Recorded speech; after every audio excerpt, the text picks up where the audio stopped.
The tree that changed the world.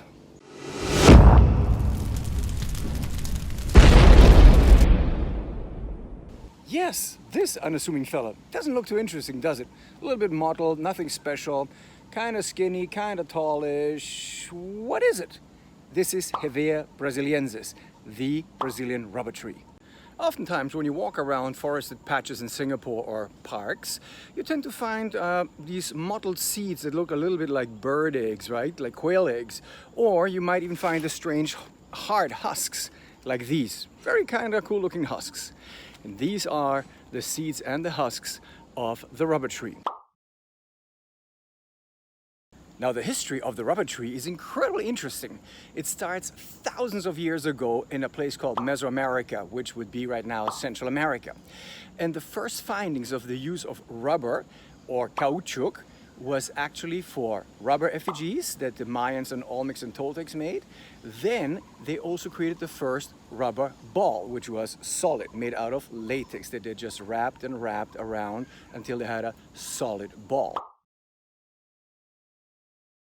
This ball was then used for ritualistic purposes in a game that nowadays we call pelota, for Spanish, the ball, where they had two teams play against each other, and with elbows and chest, they had to bounce the ball around and get it through a circular stone structure on either side of the wall of the pelota park. Check out the picture.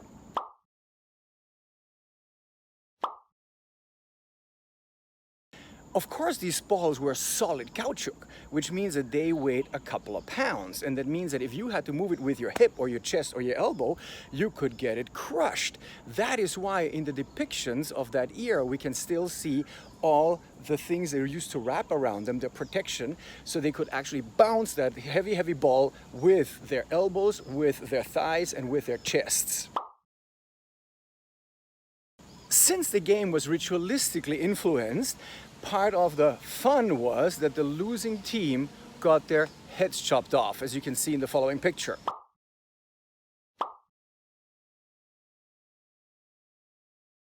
This was just a method to ingratiate themselves with the gods, because blood, juice of life, you lose, you get offered up to the gods, gods are happy, everybody wins. Fast forward about 2,000 years, we end up in the 1800s. And rubber, latex, had sort of been rediscovered by the West because, wow, it was waterproof and it was stretchy. What was the problem? It could not be used that easily because in summer, whatever you had, rubber boots for example, they melted into blobs. They were completely unusable. In winter, the darn thing froze and cracked. And that means that by the mid-1800s, there was the first rubber boom where they're like, yes, you know, this thing is just the first miracle material that we found. It was called Indian rubber. But after a few years of this thing either melting or cracking, people were fed up until a guy called Goodyear came along. And this man was a fanatic to the point of being almost a lunatic. He had made it his life's mission to make rubber workable. So what does it mean? He was broke most of the time. He actually even took away and sold the family's furniture several times. The only thing that he actually always kept was the family's cups and saucers. Why? Not because he wanted to drink coffee or tea, because he needed them for his experiments. That's what sort of a lunatic the guy was. Around comes the year 1844. What's so important about that? Well, finally, he figured out how to make rubber workable, or caoutchouc as a matter of fact. He had mixed latex with sulfur and had discovered something he called vulcanization. Vulcan was the god of fire in Greek antiquity. So that made rubber actually pliable, workable, hardened, and industrially available.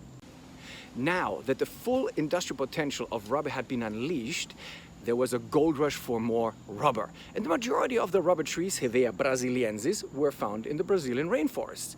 The interesting thing is that these were wild-growing trees, so they had to send in guys, tappers, rubber tappers called seringueiros, who used to find the individual trees in the rainforest, tap them individually, and then carry out the raw latex. So everything was fine and dandy for a while. As a matter of fact, the rubber barons became so rich that in the city of Manaus, they even built the Teatro Amazónico, which was a huge theater. Check it out, the pictures are incredible. And they were even able to afford to bring in Caruso. the greatest tenor of the era, into the Brazilian rainforest to sing an opera. However, the golden times didn't last. Where there is money to be made, there will be competitors. And one sweet day, a gentleman called Henry Alexander Wickham rocked up in Brazil, looked around and packed up 70,000 seeds of Hevea brasiliensis. He then misdeclared them on his export paperwork. Hence, one could say he was a bit loose with the paperwork, and nowadays Brazil and Peru say he stole the seeds. With them, he went to the London Botanic Gardens at Kew, where they studied these seeds and reproduced them and started spreading them out into the empire. So this illegal export of seeds happened in 1876. That means in the next 20 years, Kew Garden, being scientific, worked on these seeds, created the now rubber tree variety that we all have around us. And in that case, the British Empire meant parts that were tropical as the Amazon rainforest, which ended up being Ceylon, nowadays Sri Lanka, Malayan Peninsula, nowadays Malaysia, and even Singapore. And this was the end of the Brazilian rubber boom. They all crashed because they were not able to actually create modern plantations for two reasons. First of all, they were a bit slack on the organizational side, and also planting the trees in close proximity in the Brazilian rainforests created a local pest, which was a leaf blight that would kill the trees. The last effort made in Brazil to create mass growth of these trees was by Henry Ford. In 1930, he went back to Brazil and created a huge plantation called Fordlandia, in which he actually tried to create the biggest rubber plantation in the world. It failed miserably because of the leaf blight. And to bring the story full circle, we started with this nice little tree trunk. I would like to show you this. Right across from this tree trunk are the old colonial officers' homes of the British Empire, which makes it very, very poignant that history is still very much alive across the street here between this colonial house and this rubber tree. Now, of course, if you think carefully about it, rubber has changed the world.